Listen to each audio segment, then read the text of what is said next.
ہم زیادہ تفصیل میں نہیں جاتے، لیکن صرف ایک واقعہ جو آپ کی تعلیمات کے نتیجے میں اور آپ کے تعامل کے نتیجے میں ہم دور حضرت عمر فاروق رضی اللہ عنہ کے حوالے سے دیکھتے ہیں کہ ایک غیر مسلم بھیک مانگ رہا ہے.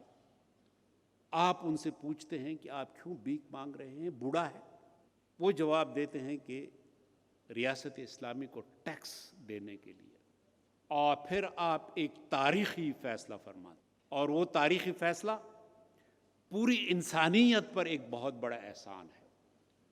وہ تاریخی فیصلہ یہ ہے کہ آپ فرماتے ہیں انہیں کہ جب آپ جوان تھے تو آپ کے بازوں نے ریاست کے معاشی استحکام میں مدد دی، اب ریاست آپ کو معاشی طور پر تحفظ.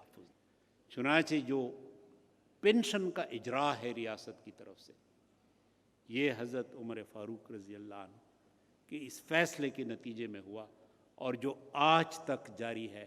غیر مسلموں کے لیے ریاست جو ہماری اسلامی تھی، اس پورے دور میں غیر مسلموں کے بچے، ان کی عورتیں، ان کے بوڑھے ریاستی ٹیکس سے، جزیہ سے مستثنا تھے.